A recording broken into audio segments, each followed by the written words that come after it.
Welcome, C3RF members from across the country. It's another edition of In Hot. And today's In Hot is going to focus in on a bit of a book review. We have with us Diane Weber Bederman with us, and we're going to take a look at her latest book, Bullies of Woke and Their Assault on Mental Health. Now, this is really, Diane has been around for on the international scene writing. She's an author of some esteem. And just to give you a little bit of background on Diane, she's the mother of 3 and grandmother of 9. She's an author, chaplain, journalist, blogger.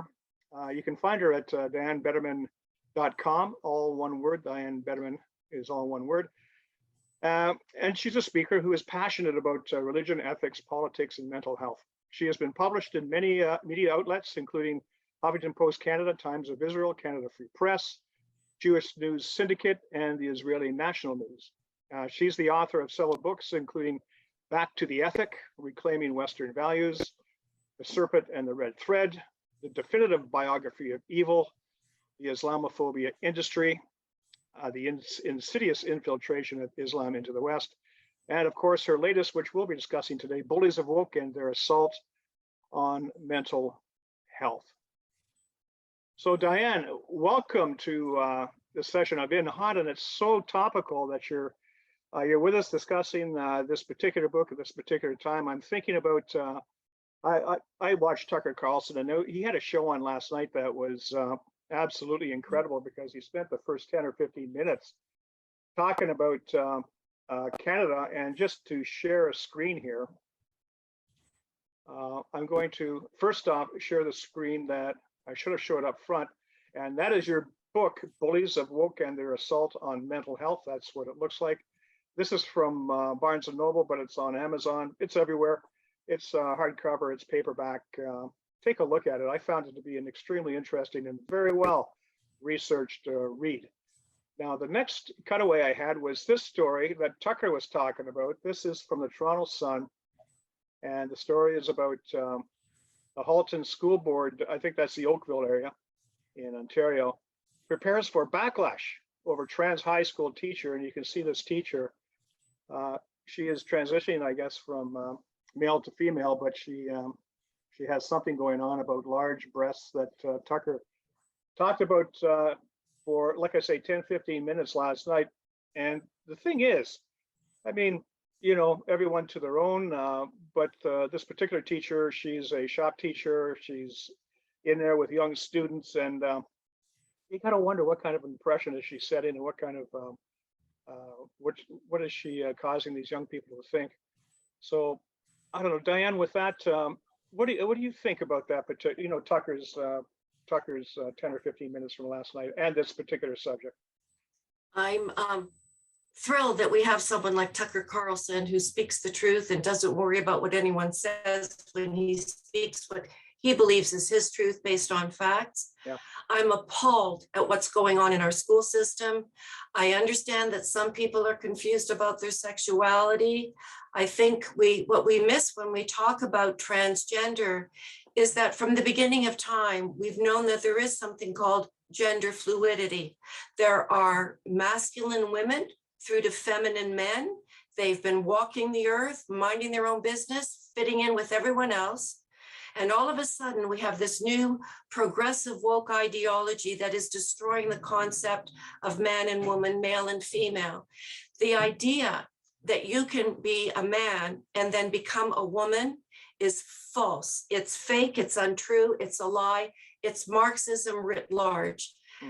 We have had problems with some people where you have a gay man who truly wants to have a relationship with a woman. And he has what used to be called conversion therapy.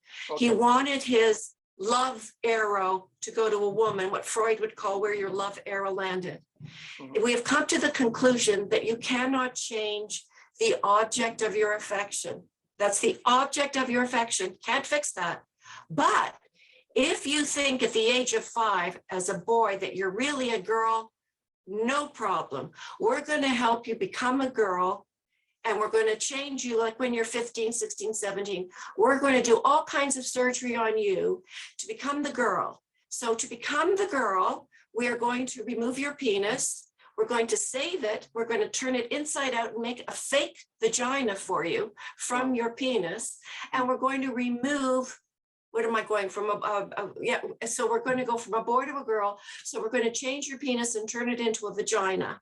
And then we're going to give you hormones. And then you're going to be a woman. Well, Now that's impossible. No, this is absolutely incredible. And that's why I asked, and I noted on, what kind of impression is this person making on his or her classroom students? We're talking about children. Children are very impressionable. Right. They're gullible. They're easy to confuse. And here we have a situation where not only well, I was really caught by the fact that the school board and his school are anticipating a backlash. Well, that infers that he's the victim, and it's not the children. It's not the children that might be suffering or coming up or being confused or ending up perhaps doing something that they wouldn't normally do as an adult. So and I guess this is where you talk about the bullies of woke. And we have this woke ideology that's obviously infiltrated into our school system. And is that what you meant by bullies of woke? They're kind of pushing their way through to influence the impressionable. The bullies of woke are the progressives that are asking us to believe that a man can become a woman can become a man. They are asking us to believe that the past is terrible. We shouldn't remember any of it. They're telling us that racism is now different. Instead of what we had as racism against Black people, in order to fix that, we're going to have what I call revenge racism. Instead of talking about the damage done because of slavery and the treatment of Black people as lesser than, we're going to fix it by turning it around and saying that white people are evil. If you don't mind, I'd like to stay on that for a minute and then go back to what's happening with transgender, because what these people are doing is causing total confusion in our young children. That kind of confusion leads to anxiety, and anxiety often leads to a mental illness. So we are destroying the soul of our children at the age of 4 and 5 when we talk to them about, well, what is your pronoun? When they don't know a pronoun from a verb and they can't do up their shoelaces. No. So you're doing this at 4 and 5. No, you so say. If I could, yeah. Oh, okay. I was going to pick up on the fact that you said they're destroying the soul of our children. Let's maybe expand upon that a bit. And when you talk about the soul of children, I could see it as even expanding beyond that. Is we're talking about the soul of a nation. We're talking about the bringing down, the dismantling of a whole societal ethic that has served us well for centuries, the Judeo-Christian ethic. And now we have this wokeism, this ideology that seems to be picking it apart and turning it upside down with narratives that just don't fit with the past. That's right. The purpose of this is to destroy the concept of freedom, and the only societies that have freedom are those that have the Judeo-Christian ethic as the underpinning of their constitution. Now, that ethic teaches us that all people are born with equal intrinsic value. All life is sacred, and we have moral agency. Jason D. Hill, who is a Black professor who came from Jamaica, wrote an extraordinary book, We Have Overcome, going against the narrative that, well, if you're born Black, you're going to fail. He said, no, because in America, and America is the only country that intentionally discussed the Jewish ethic. John Adams wrote about it. They just said that their constitution was going to be based on the teachings of the Hebrew Bible, which then became, and the teachings of the Hebrew Bible were spread by Christianity. So we call it the Judeo-Christian ethic. And America is firmly rooted in the idea that you are the subject of your destiny. You're not the object of fate. Okay. You have the right and the obligation to choose to make good choices based on the teachings of the ethic so that you make your life better for you, your family, and your nation. It talks about, I tell people that the Bible is a book on how to be a compassionate person in a compassionate society. Don't want to believe in God, that's fine. But it teaches us how to be kind, how to be gentle, how to care for the other while still caring for your own, and the importance of having freedom. So the progressives are trying to tell us that, oh no, you're born into your fate. It's like you're either the monarchy or you're not. And they telling young Black children, which to me, this is the mental illness. They're telling them there's nothing you can do. There is no freedom for you. You're stuck. They're telling white people, well, you're the oppressive, white privileged people and you're evil. And there's nothing you can do about that because you're white. That's Marxism writ large. Nothing to do with our ethic. I think I can see from your book, you express those sentiments in the terms of malignant morality and normality. I think that's what you're basically saying. Is could you explain the concepts of malignant morality? Yes. And normality. This is a bit ironic. A neighbor was telling me about the malignant morality referring to Donald Trump. He's a narcissistic man. Mm-hmm. And what he did was he made, in my humble opinion, America greater again, more independent, more free, and he promoted the ethic. But they made him out to be some narcissistic man. And I listened to that malignant morality and I read about it and I thought, oh no, malignant morality is progressive woke ideology, which is telling us we don't have any freedom. It's not our fault. We're either the oppressor or the oppressed. That's malignant morality. Okay. Normality. Malignant morality is undoing the Judeo-Christian ethic and giving us an ethic of victimhood. That is also malignant. It seems to me that this malignant morality and normality really doesn't hang together. It doesn't make a lot of sense. So I think your book also pulls on the fact that to keep it in place, to keep those concepts going, they have something called cancel culture, where Correct. If anybody pops their head above the parapet and says, hey, wait a minute, that doesn't make sense to me, boom, they get canceled. They get, could you go on and talk about cancel culture and its impact on this? I find cancel culture frightening. I can understand why some people won't speak, because if you speak, you'll lose your job, which will affect your family.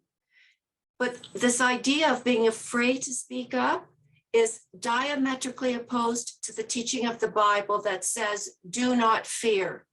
The Bible tells us not to fear 365 times.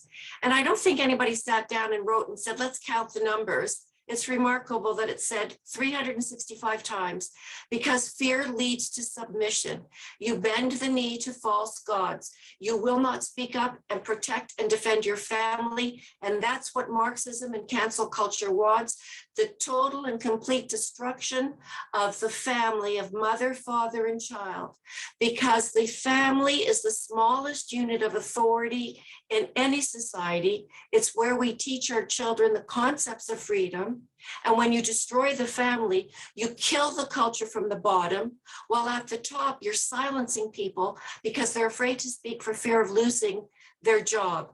And we really saw this during COVID. This was amazing when our doctors refused to stand up and speak against Pope Fauci and say, excuse me, I'm not allowed to provide the drugs that I feel are appropriate for my patient.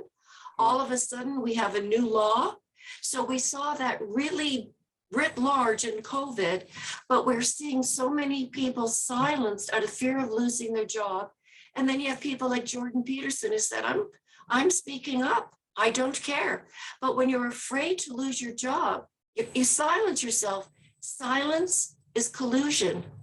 And cancel culture has realized that basically we are fearful people, which is why we have the ethic that teaches us, do not fear. Do not fear. And we're not teaching that anywhere. Now, it seems It seems to me you're really making me think back to my my military days as a fighter pilot, because what you're describing when you're describing the fact that wokeism is going after the family structure and going at the basically the basic unit of the of our society, it strikes me that's like what I was trained to do was you know, there's a couple of ways you can use a fighter. You can fight people on the front edge of the battle area, or you can go deep past the battle lines into an enemy's territory and take out its factories and take out its capability to conduct war. It's called interdiction. And what you're describing to me is interdiction. You're saying that we have a hostile force here that is interdicting our society at its most most critical and foundational level, the family. True. Is And that an that's analysis that yeah. rings true for you? It rings true for me. Yes, and when you talk about the interdiction with family, when you start confusing children about who they are when they never even asked who they were, so now they're questioning things that they have no business questioning, and then you raise children to turn against their parents and parent against parent because the child says, I'm a boy, and the father says, could we not do this? And the mother says, well, I think we should. And now we're going to court to decide who gets custody over the child, Yes. to mutilate the child. Wow. We are now making mutilation normal. Okay. Well, now This we're is now beginning normal. to we're beginning to see why we're dealing now with basically initiatives that are homing in on our school system. We're talking about transgenderism. We broached that at the start of the interview, but it also kind of explains this whole thing about critical race theory, where this now is being discussed in schools at the baser grades and levels. Yeah. And children are actually being indoctrinated into thinking that, well, if they're white, they're bad. That's right. And I think what I found most appalling when I was researching what I call revenge racism, not reverse racism, is that leaders in the Black community, psychologists, teachers, professors, doctors, are talking about the danger to children who have faced racism, and I agree, there is intergenerational racism. Richard Dawkins talks about cultural means. What he was saying that if generation after generation you teach something culturally, it becomes part of you just the same way that passing down your eye color. Mm-hmm. So it's true that generation after generation of people who were taught that Black people were lesser than and white people were superior, and their priests and their pastors taught this in America, you would be born more open to accepting the idea that I'm lesser than. And that causes, again, anxiety. A lack of freedom, according to the experts, can affect your mental health. So now we have these Black experts, male and female, acknowledging intergenerational racism and the damage being done. I agree 100%. But in order to fix it, are we talking about how America, because we really are talking America. Canada has concerns about Indigenous, but America went through slavery for hundreds of years. So they're trying to fix it. So you had in 1865 with Abraham Lincoln, we're not going to have this anymore. You've had Martin Luther King Jr. talking about the equality of people, the civil rights movement.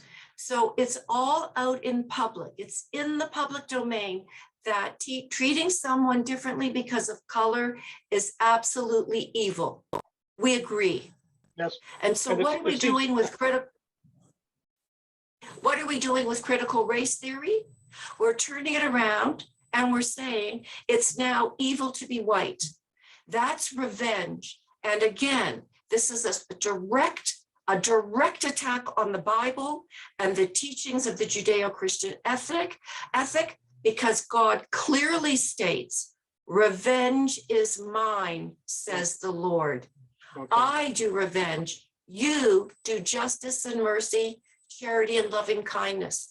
But these Black experts, particularly Ibram X. Kendi, who was promoting that white people are just evil by nature. How are we going to fix it? And Mr. Biden, President of the United States, is really proud of Ibram X. Kendi, and there's money going into the educational system to talk about this idea of critical race theory.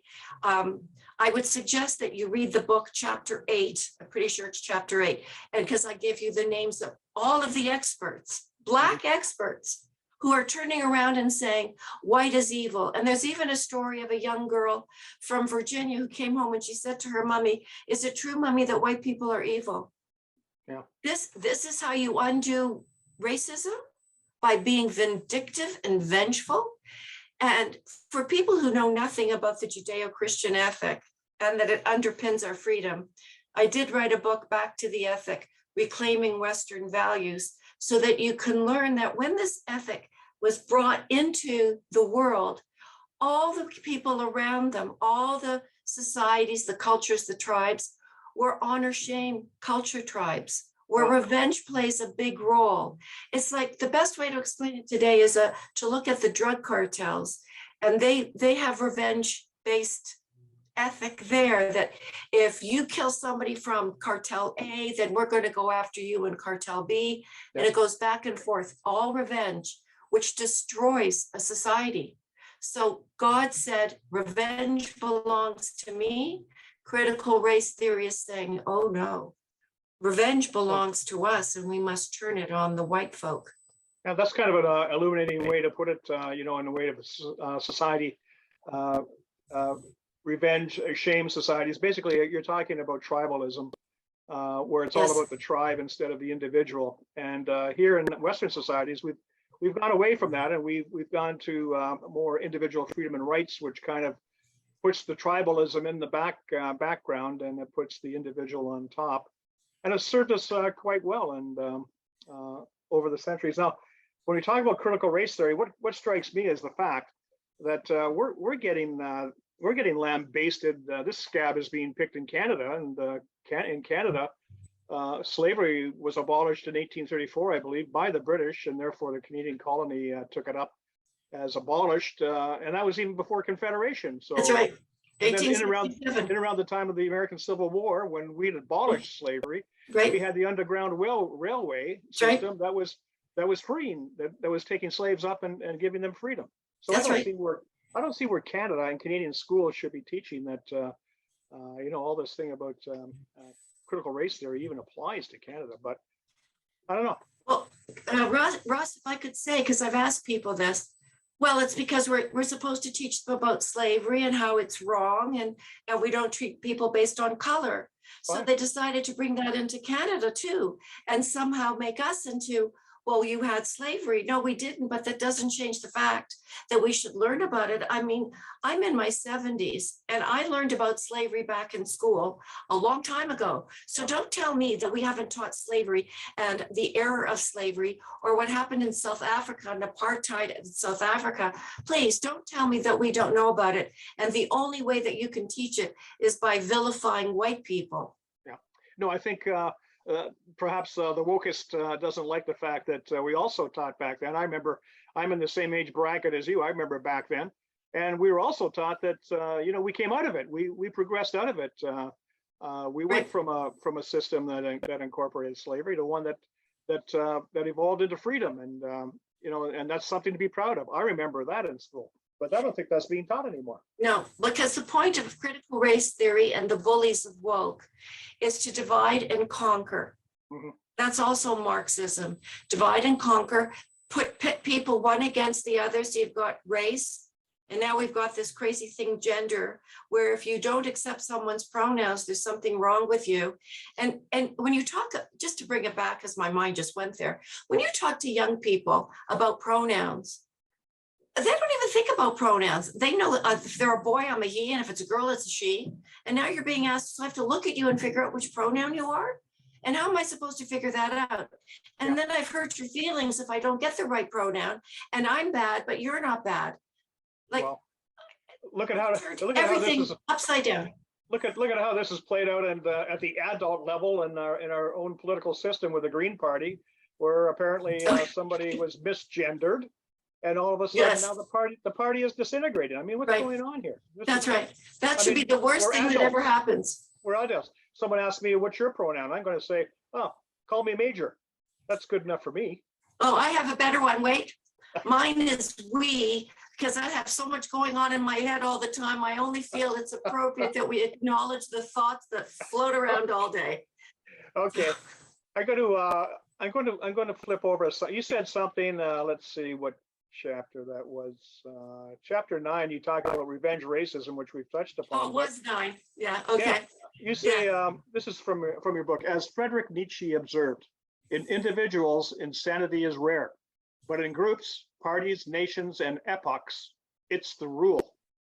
Could you expound on that? Because I'll tell you what I'm thinking. I'm thinking about mass. Have you heard of mass formation thinking, where Sure. you get a whole society thinking one way and locking themselves into, it's like totalitarianism writ large. We saw it in Nazi Germany. We saw a whole society right. taken over. Is Yeah. that what you're inferring to? Yeah, it's culturally acquired psychosis where you're going along and minding your own business. And the next thing you know, 4 people tell you that you can become a boy from a girl and a girl from a boy. Yes. And if you don't agree with it, there's something wrong with you.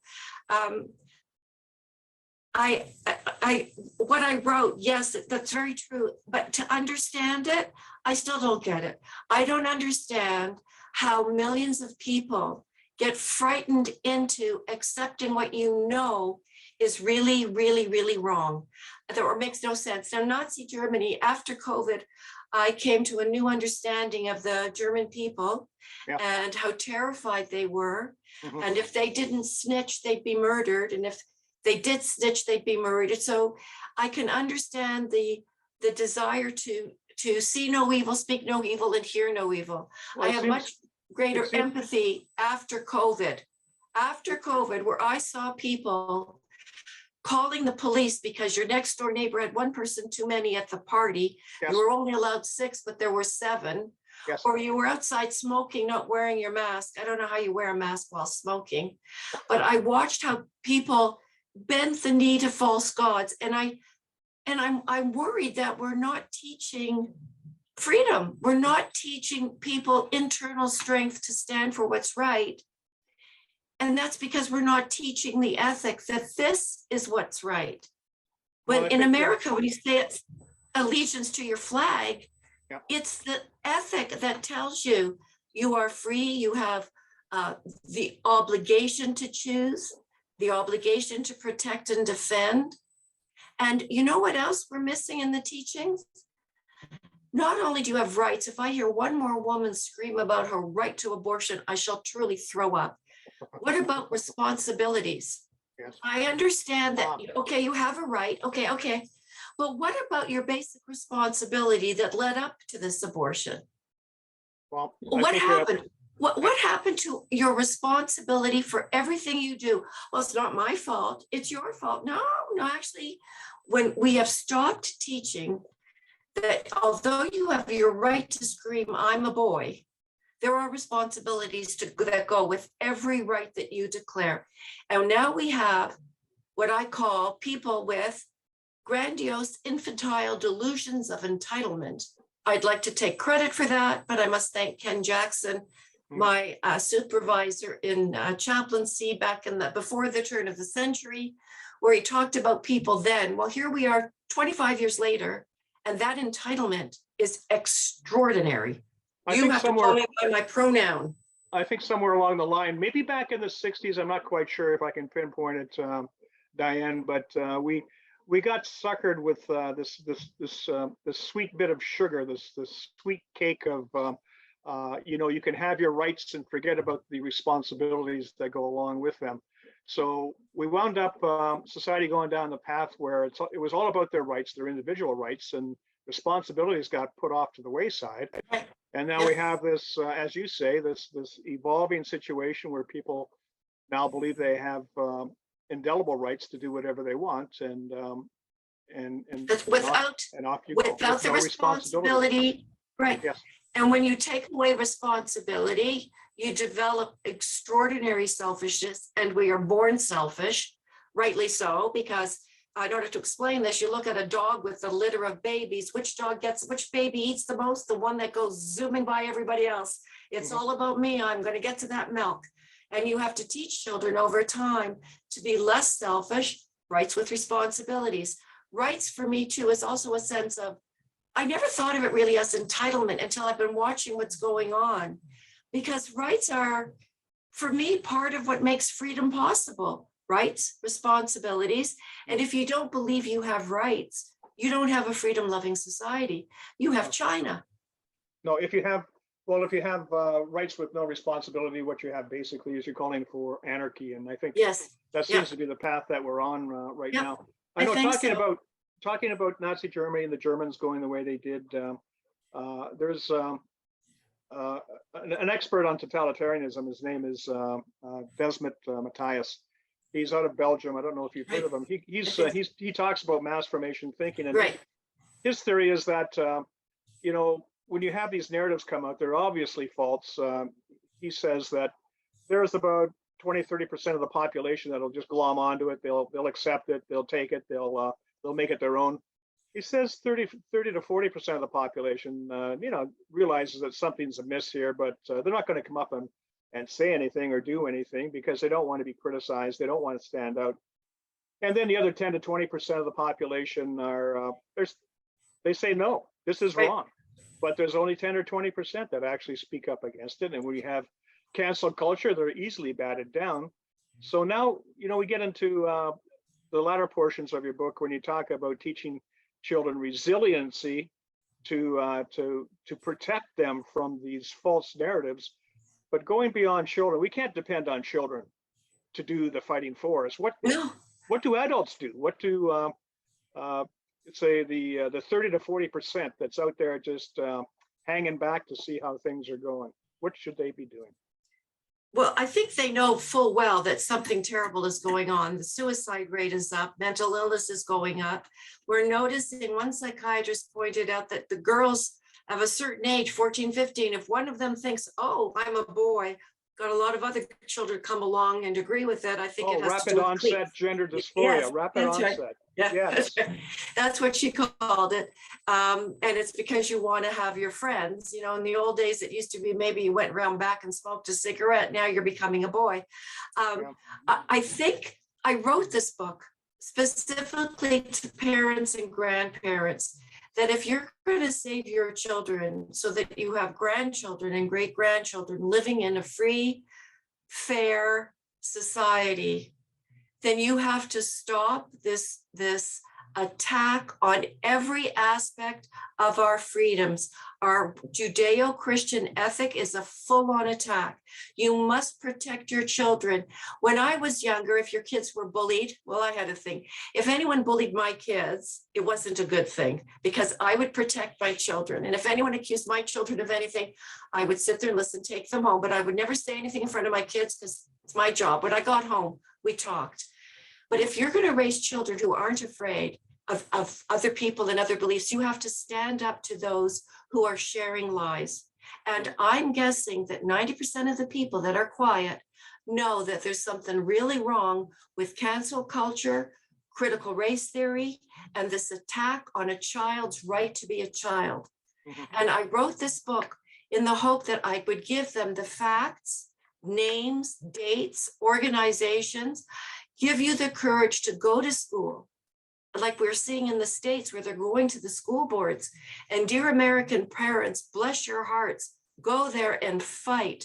Your child should not be exposed to drag queens and books about sex when they're 6 years old. And this book, I'm hoping, will give parents the ability to fight back against being bullied the same way we try to help our children fight back against the bully in the schoolyard. These are schoolyard bullies that have been let loose, and we have to rein them in. Okay, we're very well said. And I think what I'm going to do here is I'm going to flash up your book again, Bullies of the Woke and Their Assault on Mental Health. He wrote it to reach out to people, to advise parents to get involved. It's up to you to protect your kids. And it sure got my attention, Diane. So I think at least a very small level, you have succeeded admirably. Is there? If I could just add, because I am a grandparent, grandparents don't have as much everyday worry as parents because you're not busy all the time watching after your children.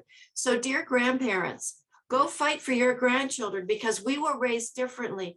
We were raised with this ethic and how important it is. Don't let these bullies take it away and turn America into what, China, Venezuela. Keep America and Canada freedom-loving, caring countries. Okay. As you were talking there about grandparents involving themselves in the fight, I had images of grandparents putting on G suits and strapping into F-18s and flying forward to interdict the enemy. Oh, I love it. Yeah, I think that's good advice. That's a good one. I like that one. Thank you. Okay, Diane, what a pleasure to talk to you. I sure hope people take your advice and take a look at your book. Is there anything else they can do? Any other addresses or you'd like to draw their attention to? The book is available on Amazon, and you can find it on my website, as you said, dianebederman.com. And I do hope people will read it and share it and fight. You have to fight for the right of your child to be a child. Well, thanks very much for this, Diane, and let's keep in touch on this critically important topic. Thanks again. Thank you.